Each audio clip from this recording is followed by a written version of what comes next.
پاکستان کے لیے ایک خوشخبری آئی ہے. پاکستان کا نام جو ہے وہ روشن ہوا ہے. S H O Hub city Qadir Sheikh کے گھر پر جو ہے وہ دستی بم سے حملہ ہوا. کراچی کے اندر جناب ایک ٹی ٹی پی کا دہشت گرد جو ہے وہ پکڑا گیا ہے. تمام افغان شہریوں کو کہا گیا کہ عید سے پہلے آپ پاکستان چھوڑ دیں. اسٹریٹ اوے وارننگ دی گئی ہے. نیب نے بحریہ ٹاؤن کمرشل بلڈنگز ہیں ان کو جناب فریز کر دیا ہے.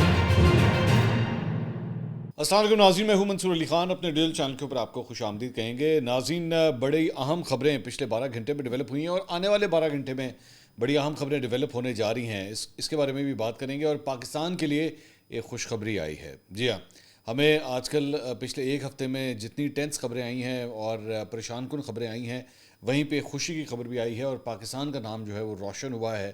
یہ معاملہ کیا ہے، یہ خبر کیا ہے، اس کے لیے آپ کو ویڈیو اینڈ تک دیکھنی پڑے گی. تو چینل کو سبسکرائب کرنا مت بھولیے، بیل آئیکن پریس کیجیے اور اگر آپ کو ویڈیو پسند آئے اسے لائک اور شیئر ضرور کیجیے گا. مختلف خبریں ہیں جو دہشت گردی کے واقعات ہیں، اس سلسلے میں بھی جو خبریں آئی ہیں، کچھ اور واقعات ہوئے ہیں اس کے بارے میں بھی اپڈیٹ آپ کو کریں گے. ملک ریاض کے حوالے سے بھی بڑی ایک امپورٹنٹ خبر ہے، وہ بھی آپ کے ساتھ شیئر کریں گے. اور پالیٹکس کے حوالے سے آج ایک بڑی امپورٹنٹ میٹنگ ہونے جا رہی ہے قومی سلامتی کمیٹی کی، اس کے حوالے سے بھی بات کریں گے. تو سب سے پہلے جو خبر ہے وہ آپ کو ذرا دہشت گردی کے حوالے سے اپڈیٹ کر دیں، اس کے بعد پھر دیگر خبریں بھی شامل کریں گے. بلوچستان کے ضلع خوزدار کے علاقے کوشک میں S H O Hub city Qadir Sheikh کے گھر پر جو ہے وہ دستی بم سے حملہ ہوا، جس کے نتیجے میں ان کے والد اور 4 بھتیجے زخمی ہو گئے. ایس ایس پی خوزدار جاوید زہری نے بتایا کہ خوزدار سٹی ایریا میں نامعلوم افراد نے جو ایس ایچ او ہیں ہب سٹی قادر شیخ کے گھر پہ دستی بم جو ہے وہ پھینکا. انہوں نے کہا دھماکے میں ان کے والد زخمی ہو گئے جبکہ ان کے بھائی کے 4 بچے جو ہیں وہ زخمی ہوئے ہیں. پہلے جب یہ دھماکہ ہوا تھا تو پورے علاقے میں خوف و ہراس پھیل گیا تھا کہ یہ کوئی بہت بڑا جو ہے وہ انسیڈنٹ ہے، کیونکہ ابھی ایک دن پہلے ہی جو ہے وہ نوشکی کے اندر یہ واقعہ پیش آیا تھا جہاں پہ ایک بس کو نشانہ بنایا گیا تھا اور خودکش حملہ آور تھا وہ. تو پہلے انیشلی جو ہے وہ اسی بات کا ڈر تھا، لیکن بعد میں یہ پتہ لگا کہ گرینیڈ جو ہے وہ پھینکا گیا. بہرحال گرینیڈ کی وجہ سے بھی جو ہے وہ یہ نقصان ہوا ہے. اس کے علاوہ جناب آئی ایس پی آر نے ایک بیان جاری کیا ہے اور انہوں نے کہا ہے کہ جی 17 مارچ 2025 کو سیکیورٹی فورسز نے خیبر ضلع کے جنرل ایریا ٹور درہ میں دہشت گردوں کی موجودگی کی اطلاعات پر انٹیلیجنس بیسڈ آپریشن کیا ہے اور اس آپریشن کے دوران اپنی فورسز نے دہشت گردوں کے مقام پر مؤثر طریقے سے کارروائی کی. اس کے نتیجے میں فائرنگ کے شدید تبادلے میں 3 دہشت گرد ہلاک ہو گئے ہیں اور ہلاک ہونے والے دہشت گردوں سے ہتھیار اور گولہ بارود برآمد ہوا ہے اور یہ لوگ مختلف تقریبی کارروائیوں میں ملوث تھے. تو اس کے علاوہ وہاں پہ سینیٹائزیشن آپریشن جو ہے وہ اب بھی اس وقت جاری ہے. اس کے علاوہ بنو کینٹ حملے میں ہلاک ہونے والے مزید 3 افغان دہشت گردوں کی شناخت ہو گئی ہے جبکہ اس سے قبل 2 افغان دہشت گردوں کی پہلے سے ہی شناخت ہو چکی ہے. بائی دا وے افغان شہریوں کے حوالے سے بھی ایک اہم خبر ہے، ابھی تھوڑی دیر میں آپ کو دیتا ہوں، اس کو غور سے اسے سنیے گا. اس کے علاوہ تفتیشی ذرائع کے مطابق ہلاک دہشت گردوں کا تعلق افغانستان کے مختلف اضلاع سے ہے اور ایک حملہ آور کی شناخت جو ہے عبدالرزاق ہجران المعروف اظہر کے نام سے ہوئی ہے اور عبدالرزاق افغانستان کے صوبہ پکتیا کے ضلع زرمت میں کالا گو بازار کا رہائشی تھا. اس کے علاوہ جنوبی وزیرستان اور اپر اور لوور دیر کے ڈپٹی کمشنرز نے جناب صبح سے نافذ کرفیو، ہم نے آپ کو یہ خبر دی تھی پہلے، تو وہ جو کرفیو نافذ کیا تھا اسے اب ختم کرنے کا اعلان کر دیا ہے. دونوں اضلاع کی انتظامیہ نے کہا ہے کہ صبح 6 بجے سے شام 6 بجے تک بند رہنے والے راستے جو ہیں اب ٹریفک کے لیے کھول دیے گئے ہیں اور دونوں ڈپٹی کمشنرز نے واضح کیا ہے کہ کرفیو سیکیورٹی خدشات اور تھریٹس کے پیش نظر جو ہے وہ نافذ کیا گیا تھا، لیکن اب جو ہے وہ حالات بہتر ہو گئے ہیں، اس لیے اب اسے ختم کر دیا گیا ہے. دوسرا، کراچی کے اندر جناب ایک ٹی ٹی پی کا دہشت گرد جو ہے وہ پکڑا گیا ہے. ابھی لاہور میں بھی ایک کارروائی ہوئی تھی، اب ٹی ٹی پی نے جو ہے وہ اس کا ایک رکن جو ہے ایک دہشت گرد کراچی میں بھی پکڑا گیا ہے. سی ٹی ڈی کی جانب سے یہ آپریشن کیا گیا ہے اور ان کے حکام کے مطابق اس کا نام جو ہے وہ خلیل الرحمان بتایا جاتا ہے اور اس کا تعلق نور ولی اللہ گروپ سے بتایا جا رہا ہے. اس نے ایک ویڈیو بنائی اور ویڈیو بنا کے جو ہے اس نے افغانستان اس ویڈیو کو بھیجا اور وہاں سے سوشل میڈیا کے اوپر جو ہے یہ ویڈیو ڈالی گئی اور اس نے دھمکی دی کہ جی ہم کراچی آ گئے ہیں. اس نے یہ کہا کہ جی ہم کراچی آ گئے ہیں اور یہ ویڈیو جو ہے اس نے جو مزار قائد ہے اس نے وہاں پہ بھی ایک ویڈیو اس طرح ریکارڈ کی اور ساتھ ہی ساتھ کراچی کے مختلف علاقوں میں جا کے اس طرح ہی اس نے ویڈیوز ریکارڈ کی کہ جناب ہم لوگ جو ہیں وہ یہاں پہ پہنچ گئے. اور مطلب وہ اپنے آپ کو بڑھا چڑھا کے پیش کر رہا تھا کہ میں دہشت گرد ہوں اور دیکھیں ہم جو ہے وہ یہاں پہ آ چکے ہیں. تو سی ٹی ڈی حکام نے کہا ہے کہ یہ ملزم افغانستان سے ٹریننگ لے کے کراچی آیا تھا اور مختلف ہوٹلوں کے اوپر جو ہے وہ کام کرتا تھا. ملزم نے ایک پرائیویٹ سیکورٹی کمپنی میں ملازمت بھی اختیار کی اور ڈیفینس میں ایک بنگلے پر ڈیوٹی کرتا تھا اور رات میں کلعدم ٹی ٹی پی کے حوالوں سے دیواروں کے اوپر جا کے وال چاکنگ بھی کرتا تھا. مطلب آپ ذرا اس کی بیوقوفی بھی دیکھیے کہ وہ نوکری بھی کر رہا تھا اور وال چاکنگ کر رہا تھا اور اپنی ویڈیوز بھی بنا رہا تھا, تو پکڑا نہیں جانا تھا تو اور کیا ہونا تھا. اس کے علاوہ برطانوی حکومت نے جناب پاکستان کے لیے نئی ٹریول ایڈوائزری جو ہے جاری کی ہے. پچھلے دنوں امریکہ کی جانب سے جاری کی گئی تھی, اب یو کے کی جانب سے جاری کی گئی ہے, اور برطانیہ نے اپنے شہریوں کو بلوچستان اور خیبر پختونخوا کا سفر نہ کرنے کا مشورہ دیا ہے, اور برطانوی شہری پاک افغان سرحدی علاقے کا سفر بھی نہ کریں. اس ایڈوائزری میں یہ کہا گیا ہے, اور اس میں کہا گیا ہے کہ انہوں نے شہریوں کو سندھ میں بھی غیر ضروری سفر نہ کرنے کا مشورہ دیا. تو اینڈ میں پنجاب ہی رہے تھے بس, باقی تو پورا پاکستان ہی انہوں نے کہہ دیا کہ جناب وہاں پہ آپ کوشش کریں کہ سفر ہی نہ کریں. اس کے علاوہ قومی سلامتی کی پارلیمانی کمیٹی کا ان کیمرہ اجلاس جو ہے وہ آج ہوگا. 14 رکنی اراکین کا نام جو ہے وہ پہلے ہی پاکستان تحریک انصاف اناؤنس کر چکی ہے. میں آئی وانٹ ٹو سے دس کہ I want to praise Pakistan Tehreek Insaf, میں تعریف کرنا چاہوں گا کہ یہ اچھی بات ہے. یہ اس موقع کے اوپر جب دہشت گردی سے لڑنے کے حوالے سے ان تمام سیاستدانوں کو, تمام سیاسی جماعتوں کو ایک ہونا چاہیے. I think that's a good gesture. یہ بہت اچھا کیا پاکستان تحریک انصاف نے کہ وہ اس میں شرکت کر رہی ہے, کیونکہ ہمارے پاس یہ خبریں آئی تھیں کہ کل دن بھر جو ہے اس کے اوپر ڈیلیبریشنز ہوتی رہی. میری اطلاعات کے مطابق کل رات کو بھی جو ہے وہ پاکستان تحریک انصاف کی پولیٹیکل کمیٹی کا بھی جو ہے وہ اجلاس ہوا ہے, اور اس میں بیسکلی چیزیں ڈیسائیڈ ہوئی ہیں کہ آج جب اس اجلاس میں شرکت کرنی ہے تو اس میں کیا ہمارا ایجنڈا ہونا چاہیے. البتہ اس سلسلے میں ایک امپورٹنٹ بات یہ ہے کہ جو نام سامنے آئے ہیں, اس کے علاوہ عمر ایوب صاحب نے جو ہے وہ اسپیکر قومی اسمبلی کو نیشنل سیکورٹی کونسل کی میٹنگ سے پہلے عمران خان صاحب سے جیل میں ملاقات کا جو ہے وہ مطالبہ کیا ہے کہ جی ہم ان سے پہلے ملنا چاہتے ہیں, اس کے بعد ہم اس میں شرکت کریں گے. اور انہوں نے کہا ہے کہ جی اسپیکر صاحب جو ہے اسے ممکن بنائے. اس سے پہلے جو پاکستان تحریک انصاف کے چیف ویپ ہیں یہاں پہ قومی اسمبلی میں, انہوں نے بھی جو ہے وہ اسپیکر صاحب سے ملاقات کرنے کے بعد یہ مطالبہ کیا تھا کہ جی ہماری عمران خان صاحب سے ملاقات کروائی جائے. اور اس سلسلے میں انہوں نے سردار ایاز صادق صاحب کو جو ہے وہ 3 نام بھی دیے تھے کہ ان 3 افراد کی جو ہے وہ ہماری ملاقات کروائی جائے. اس کے علاوہ جناب دوسری جانب ہائی کورٹ کے حکم کے باوجود عدالتی کمیشن کی جو ہے وہ عمران خان صاحب سے ملاقات نہیں کروائی گئی. جسٹس سردار اعجاز اسحاق نے اپنی لاء کلرک سکینہ بنگش کو کمیشن 1 پرسن کمیشن مقرر کیا تھا. تو سپرنٹینڈنٹ اڈیالہ جیل عبدالغفور انجم کی موجودگی میں عدالت نے کمیشن کی ہفتے کے روز ملاقات کا حکم دیا تھا. ذرائع نے دعویٰ کیا کہ ہفتے کے دن کمیشن تقریباً 3 گھنٹے اڈیالہ جیل کے اندر رہا. کمیشن کو سپرنٹینڈنٹ اڈیالہ جیل کے متعلقہ آفس میں انتظار کرایا گیا, لیکن عمران خان صاحب سے ان کی ملاقات نہیں کروائی گئی. پاکستان تحریک انصاف اس کے اوپر شدید سراپا احتجاج ہے کہ جناب اگر ایک ہائی کورٹ کے حکم کے اوپر بننے والا کمیشن, اگر اس کی بھی جو ہے وہ عمران خان صاحب سے ملاقات نہیں کروائی جا رہی تو پھر پیچھے رہ کی گیا ہے. پھر مطلب اگر ہائی کورٹ کا بھی حکم نہیں مانا جا رہا تو پھر پیچھے رہ کیا گیا ہے. اس کے علاوہ خواجہ آصف صاحب جو ہیں وہ کل رات کو آسمہ شیرازی صاحبہ کے شو میں آئے ہوئے تھے, اور انہوں نے موجودہ جو صورتحال ہے اس کے اوپر کچھ گفتگو کی ہے, وہ میں آپ کے ساتھ شیئر کرنا چاہوں گا. انہوں نے کہا جی خیبر پختونخوا اور بلوچستان میں جو حالات ہیں دونوں کا بیک گراؤنڈ جو ہے وہ بالکل ڈفرینٹ ہے. انہوں نے کہا کہ بلوچستان اور خیبر پختونخوا میں دہشت گردی کی الگ الگ وجوہات ہیں. افغانستان میں اندرونی اختلافات شدت اختیار کر چکے ہیں. مجھے لگتا ہے کہ Afghan Taliban T T P کو کنٹرول کرنے کی پوزیشن میں نہیں ہے. کل والے اجلاس کی لسٹ میں اختر مینگل کا نام شامل ہے. بلوچستان کے تحفظات 50-70 سال پرانے ہیں اور بلوچستان میں قبائلی سسٹم اور سرداروں کو اپنا کردار ادا کرنا ہوگا. بدقسمتی سے سرداروں اور قبائلیوں کا اپنے عوام سے رابطہ اتنا اچھا نہیں ہے. عبد المالک بلوچ کے وزیر اعلیٰ بننے کے بعد حالات کسی حد تک بہتر ہو گئے تھے. ہم نے بلوچستان کے معاملات ان کے سپورٹ کر دیے جن کا اپنے عوام سے واسطہ نہیں. وفاق کو بھی پچھلے 60-70 سال کے حالات کی ذمہ داری لینا پڑے گی. بلوچستان میں مسائل کا حل نکالا جا سکتا ہے. نواز شریف کے دور میں بلوچستان کے حالات ٹھیک ہو گئے تھے. عمران خان نے ابھی تک دہشت گردی کے واقعے کی مذمت نہیں کی ہے. عمران خان دنیا کی ہر چیز پر بیان دیتے ہیں, اس قومی مسئلے پر انہوں نے کوئی بیان نہیں دیا ہے. اور عمران خان دہشت گردی کے معاملے پر دونوں صوبوں میں پاکستان کے ساتھ کھڑے نہیں نظر آ رہے.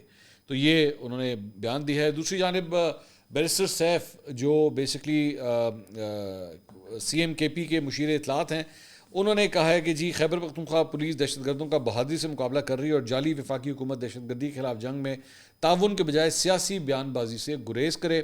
دہشت گردی صوبائی نہیں بلکہ قومی مسئلہ ہے. تو ایک جگہ جو ہے وہ آپس میں مل بھی رہے ہیں مطلب آج سیکیورٹی کے حوالے سے, اور دوسری جگہ ایک دوسرے کے خلاف بیان بازی بھی جو ہے وہ جاری ہے. اس کے علاوہ ازما بخاری صاحبہ نے بھی کل پریس کانفرنس کی. انہوں نے کہا جی جعفر ایکسپریس پر حملہ کرنے والے جتنے دہشت گرد ہیں اتنے ہی بیانیے کو فروغ دینے والے ڈیجیٹل دہشت گرد ہیں. لندن میں ایک صحافی بیٹھا پروپیگنڈا کر رہا ہے, اب پتہ نہیں کون سا صحافی تھا, نام نہیں انہوں نے لیا, لیکن اس کی طرف سے مذمت نہیں آئی ہے. گنڈاپور نے اغوان پالیسی پر شدید تنقید کی اور کہا ہے کہ ان لوگوں کو شہریت دے کر باہر نہ نکالیں. اغوان شہری بنو حملے میں پکڑا گیا اور اس کی شناخت ہوئی ہے. جعفر ایکسپریس حملے میں افغانستان میں ٹیلی فون کر کے محرومیاں پوچھ رہے تھے. کیا ایک وزیر اعلیٰ جس کے شہری دن رات شہید ہو رہے ہیں ان کو کوئی تکلیف ہے کیا؟ ان کو تکلیف نہیں ہے, بس اغوانیوں کے جانے کی تکلیف ہے. تو دوسری جانب آپ جانتے ہیں کہ پچھلے کئی دنوں سے تقریباً 24 دن اب ہو چکے ہیں کہ ترخم بارڈر جو ہے وہ بند ہوا ہوا ہے. تو اب اس سلسلے میں دونوں سائڈ سے جو ہے وہ ایک جرگہ منعقد کیا گیا اور اس میں جرگے کے جو سربراہ ہیں سید جواد حسین کاظمی, انہوں نے کہا جی مشترکہ جرگے میں تنازع کے حل میں عام پیش رفت جو ہے وہ سامنے آئی ہے اور مستقل فائر بندی اور تورخم تجارتی گزرگاہ ہر قسم کی آمد و رفت کے لیے کھولنے پر اب اتفاق ہو گیا ہے. اور مشترکہ جرگے نے افغان فورسز کی متنازع تعمیرات کو عارضی طور پر بند کرنے پر اتفاق کیا ہے. سے جواد حسین کاظمی نے کہا ہے کہ متنازع تعمیرات بند کرنے کے لیے افغان جرگے نے مہلت مانگی. افغان جرگہ افغان حکام کو متنازع تعمیرات بند کرنے پر اعتماد میں لے گا اور متنازع تعمیرات کا مسئلہ JCC کے آئندہ اجلاس تک ملتوی کرنے کے اوپر اتفاق ہوا ہے. تو عنقریب اب یہ خوشخبری مل سکتی ہے کہ پاک افغان بارڈر جو ہے اسے کھول دیا جائے گا. لیکن دوسری جانب ایک نوٹیفیکیشن جو ہے وہ سامنے آیا, یہ اسکرین کے اوپر آپ دیکھ رہے ہیں, یہ چاغی کی ضلعی انتظامیہ کی جانب سے یہ نوٹیفیکیشن جو ہے وہ نکالا گیا ہے اور وہاں پہ موجود تمام افغان شہریوں کو کہا گیا کہ عید سے پہلے آپ پاکستان چھوڑ دیں. ان کو اسٹریٹ اوے وارننگ دی گئی ہے کہ آپ کے پاس عید تک کا ٹائم ہے, اگلے 15 دن رہ گئے ہیں, اس سے پہلے جو ہے وہ آپ پاکستان چھوڑ دیں ورنہ آپ کو پھر ملک بدر کر دیا جائے گا, افغان شہریوں کو جو ہے وہ نکال دیا جائے گا. یہ نوٹیفیکیشن جو ہے وہ سامنے آیا ہے. دوسری جانب افغان وزارت خارجہ نے وزیر داخلہ سراج الدین حقانی کے استعفے سے متعلق خبروں کی تردید کر دی ہے. افغانستان کی سرکاری خبر رساں ایجنسی کے مطابق افغان وزارت داخلہ کے ترجمان مفتی عبدالمتین قانع نے میڈیا کو بتایا کہ سراج الدین حقانی کے استعفے کے حوالے سے شائع ہونے والی خبریں غلط ہیں اور ان میں کوئی صداقت نہیں ہے. انہوں نے کہا کہ وہ حقائق کو انہوں نے میڈیا سے درخواست کی کہ وہ حقائق کو پیش کریں اور افواہوں پروپیگنڈے کو پھیلانے سے گریز کیا جائے. اچھا ایک میں نے ذرا اس کو تھوڑی سی ڈگنگ کی تھی, ان کے جو وزیر داخلہ کے حوالے سے یہ خبریں بھی آئی ہیں کہ ان کے آس پاس کے لوگوں نے جان بوجھ کے میڈیا کو بیسکلی یہ فیڈ کیا ہے کہ جناب انہوں نے استعفیٰ دے دیا ہے. ایکچولی وجہ یہ ہے کہ ان کا وہ جو ہیبت اللہ اخندزادہ ہیں ان کے ساتھ ایشو چل رہا ہے, تو یہ میڈیا کو بیسکلی ایک امپریشن دیا گیا ہے کہ جناب وہ بہت ہی زیادہ ناراض ہو گئے اور انہوں نے استعفیٰ دے دیا. اب اس وقت کوشش کی جا رہی ہے کہ کسی طرح معاملات کو جو ہے وہ آپس میں ریزالو کر لیا جائے. اس کے علاوہ جناب ذرا بحریہ ٹاؤن کے اوپر آ جائیں تو خبر یہ ہے کہ نیب نے بحریہ ٹاؤن کراچی, لاہور, تخت پڑی, نیو مری گولف سٹی اور اسلام آباد میں جو ملٹی سٹوری رہائشی اور کمرشل بلڈنگز ہیں ان کو جناب فریز کر دیا ہے.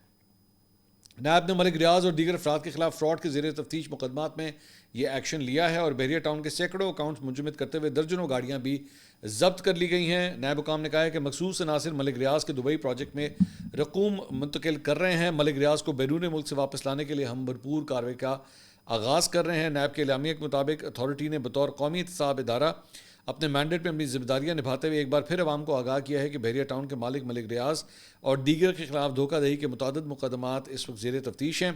ان ملزمان کے خلاف اسلام آباد اور کراچی کی احتساب عدالتوں میں متعدد ریفرنسز دائر کیے گئے ہیں اور ان عدالتوں نے تمام ملزمان کو طلب کیا ہے. ان مقدمات میں ملک ریاض احمد اور ان کے ساتھیوں کے خلاف کراچی, تخت پڑی, راولپنڈی اور نیو مری میں بحریہ ٹاؤن کے نام پر نہ صرف سرکاری بلکہ نجی زمینوں پر غیر قانونی قبضہ کرنے, بغیر اجازت ہاؤسنگ سوسائٹیاں قائم کرنے اور عوام سے اربوں روپے کا فراڈ کرنے کے الزامات اور ناقابل تردید ثبوت موجود ہیں.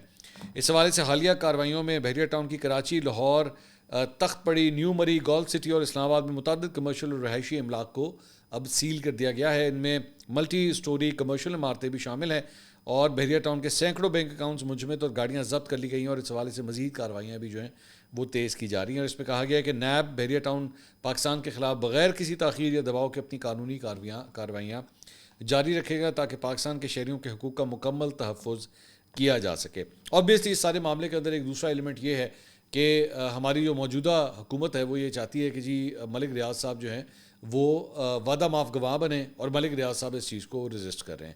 ہاں, having said all these things, Malik Riaz صاحب آرام سے اپنے کمفرٹ زون میں دبئی میں بیٹھے ہوئے ہیں, مطلب ان کو کوئی پکڑ دھکڑ ان کی کوئی کچھ نہیں ہو رہی، نہ یو اے کی گورنمنٹ جو ہے اس سلسلے میں کوئی ایکشن لے رہی ہے، ایون تو ہماری جانب سے بار بار جو ہے وہ یہ کہا جاتا رہا ہے کہ جناب ہم ان کو جو ہے وہ ایکسٹریڈائٹ کروائیں گے اور اس سلسلے میں ضرور ان کے اگینسٹ ایکشن ہوگا. فی الحال ایسا کچھ نہیں ہوا ہے. اس کے علاوہ ایک اور خبر جو آئی ہے وہ جناب یہ ہے کہ T20 میچ میں آج پاکستان اور نیوزی لینڈ کی ٹیمیں موسٹ پرابلی جب تک آپ یہ ویڈیو دیکھ رہے ہوں گے تو شاید یا تو میچ ہو رہا ہوگا یا میچ ہو چکا ہوگا یا ہونے والا ہوگا، مطلب اسی دوران آپ یہ ویڈیو دیکھ رہے ہوں گے. پہلے میں تو ہمارے ساتھ بہت پیڑی ہوئی تھی، مطلب 92 کے اوپر ہی پوری ٹیم اڑ گئی تھی، لیکن امید کرتے ہیں کہ اس مرتبہ 92 سے ہم کوئی 192 تک کسی طرح پہنچ سکیں گے. مشکل ہی لگتا ہے ویسے، لیکن اس سلسلے میں مطلب قوم جو ہے میں جانتا ہوں بہت سخت مایوس ہے اور بالکل بھی وہ ٹی وی دیکھنا ہی نہیں چاہتی. لیکن ابھی تھوڑی دیر میں آپ کے لیے ایک خوشخبری آپ کے ساتھ شیئر کرنے جا رہا ہوں. میں اکثر جس طرح ہوا تھا نا، آپ کو یاد ہوگا ارشد ندیم نے جب وہ جیولن تھرو کی تھی اور اولمپکس کے اندر گولڈ میڈل لیا تھا، تو ہم اسی بات کے اوپر خوش ہو گئے تھے یار کرکٹ اس سے ساڈے نال بڑی بھیڑی ہو رہی ہے، تو چلو اتنے سانوں گولڈ میڈل مل گیا. اچھا ہم انڈیا کے سامنے بھی چوڑے ہو کے گھوم رہے تھے کہ یار سانوں تو گولڈ مل گیا، تو گولڈ بھی نہیں ملیا. ہم اسی بات پہ خوش تھے. تو ادھر بھی کرکٹ میں بے شک ہمیں کٹ پڑ رہی ہے، بہت برا حال ہے ہمارا. لیکن جو ایک خوشخبری آئی ہے وہ آئی ہے جناب میں نے آپ کو شروع میں کہا تھا نا پاکستان کے لیے خوشخبری ہے. وہ خوشخبری ہے جناب جنوبی کوریا سے، جہاں پہ بیسکلی سیول کے اندر جو ہے وہ ٹیکن 8 یہ جو ایک گیم ہے، بڑی مشہور گیم ہے، اس کا جو ہے وہ کمپٹیشن ہوتا ہے. تو عام طور پہ جو ساؤتھ کوریا ہے وہ اس پہ بہت حاوی ہوتا ہے، اکثر اوقات مطلب وہی جیتتا ہے اور گیم بھی یہ انہی کی ہے. لیکن پاکستانی تمہیں پتہ ہے گیمر تو ایسے ہی ہیں پھر، تو مطلب گیمر وہ والا گیم کہہ رہا ہوں. تو اس کے اندر جو ہے وہ پاکستان نے یہ ٹائٹل اپنے نام کیا ہے اور اپنے کوریم جو ان کے کمپیٹیٹرز تھے ان کی 2 شدید ٹیم لڑائیوں میں شکست دیتے ہوئے یہ ٹائٹل جو ہے انہوں نے اپنے نام کیا ہے. اور یہ جو حالیہ مطلب ماہرین کے مطابق یہ حالیہ فتح جو ہے مسابقتی ٹیکن میں پاکستان کے بڑھتے ہوئے قد کی نشاندہی کرتا ہے اور پاکستان میں ای اسپورٹس کو ایک سرکاری کھیل بنانے اور اس کے فروغ میں مدد کے لیے ایک نظام بنانے کے دباؤ کی روشنی میں بھی اس کامیابی کو بڑی اہمیت حاصل ہے. تو ویسے یہ فیکٹ ہے کہ پاکستان کے اندر جو ہے ای گیمز بہت مشہور ہیں، لیکن ان کو وہ ترویج نہیں ملتی یا وہ اسٹینڈنگ نہیں ملتی جو ہمارے یہاں پہ فزیکل گیمز کو ملتی ہیں. بلکہ as a matter of fact یہاں پہ تو اکثر اوقات جو ہے وہ ماں باپ ڈسکریج کر رہے ہوتے ہیں کہ کی فضول کام کرنا پہ ہر ویلے گیمیں ہی کھیلتا رہیں. لیکن اگر پاکستان کو اتنی بڑی کامیابی ملی ہے تو میرے قابل تعریف ہے. بلکہ میں تو کہوں گا کہ جب یہ پلیئرز جو ہیں یہ واپس آتے ہیں تو ان کو اسٹیٹ کو چاہیے کہ ان کو بھی اسی طرح ہی ایوارڈ دیں، ان کو بھی اسی طرح کی کوریج دیں جس طرح باقی کھلاڑیوں کو جیتنے کے اوپر ملتی ہے. لیکن ان کا وہ حال نہ کیجیے گا جو آج کل کرکٹ ٹیم کا ہو رہا ہے. مطلب میں ساتھ یہ بھی آپ کو کہہ دوں کیونکہ ہارنا جو ہے وہ ہمیں زیادہ پسند نہیں ہے. اس کے علاوہ ایک انٹرنیشنل نیوز میں شیئر کرنا چاہوں گا ناگپور کے حوالے سے. اب آپ جانتے ہیں کہ BLA کی کاروائیاں جو ہیں وہ انڈینز کو تو ویسی بڑی پسند ہیں اور وہ انڈین چینلز جو ہیں بار بار اس کو دکھاتے بھی ہیں. لیکن اپنے اسٹیٹ کے اندر کیا ہو رہا ہے ناگپور میں ذرا وہ میں آپ کے ساتھ شیئر کرنا چاہوں گا. بیسکلی کل وہاں پہ ہندو مسلم فسادات جو ہیں وہ کافی زیادہ بھڑک اٹھے اور اس کی وجہ جو ہے یہ بتائی جاتی ہے کہ وہاں پہ بجرنگ دل کی جانب سے جو ہے وہ ایک احتجاج کیا جا رہا تھا جو کافی حد تک مسلم یا اسلام مخالف جو ہے وہ اپنی پوزیشنز رکھتے ہیں. تو ایک ویڈیو وہاں پہ سرکولیٹ ہوئی اور جس میں شک تھا کہ وہاں پہ قرآن مجید جو ہے اس کو نعوذ باللہ آگ لگا دی گئی ہے. تو اس کی وجہ سے جتنے مسلمان تھے اس علاقے کے اندر ان کے جذبات بھڑک اٹھے اور اس کے بعد وہ لوگ باہر آئے اور انہوں نے احتجاج کر دیا اور پورا ناگپور جو ہے وہ کافی حد تک ٹینس ہو گیا. اور پولیس جو ہے وہ ان تمام مظاہرین کو الگ کرنے کی بھرپور کوششیں کرتی رہی، لیکن کافی زیادہ جو ہیں وہ وہاں پہ فسادات وغیرہ ہوئے ہیں. اب تک جب تک یہ میں ویڈیو ریکارڈ کر رہا ہوں چونکہ اب رات ہو چکی ہے ابھی بھی یہ حالات جو ہیں ناگپور کے اندر کافی ٹینس ہیں. تو میں بات یہی کہتا ہوں بھارت کے حوالے سے کہ بھائی آپ اپنا گھر تو پہلے سنبھال لیں پھر دوسروں کی طرف اتنا دھیان دیجیے گا. بلوچستان کے حوالے سے جو ہے وہ نان سٹاپ کوریجز چل رہی ہیں، ٹرانسمیشنز چل رہی ہیں. اپنے علاقے کا ذرا دھیان دیجیے، وہاں پہ مسلمانوں کے جذبات کو ٹھیس پہنچ رہی ہے. جس طرح بلوچیوں کو آپ اتنی کوریج دیتے ہیں نا کہ جی وہ ویسے تو وہ بلوچ ہیں نہیں، وہ تو دہشت گرد ہیں جن کو آپ لوگ کوریج دیتے ہیں. اصل بلوچ جو ہوتے ہیں نا وہ یہ اس طرح کی حرکتیں نہیں کرتے ہیں. میں جانتا ہوں بڑے مہمان نواز ہوتے ہیں تو، لیکن آپ لوگ جو ہیں آپ کے یہاں پہ مسلمانوں کے ساتھ کیا کچھ ہو رہا ہے اس پہ دھیان دیجیے تاکہ ملک کے اندر جو ہے امن سکون آ سکے. اگلی ویڈیو میں آپ سے دوبارہ ملاقات ہوگی. اللہ حافظ.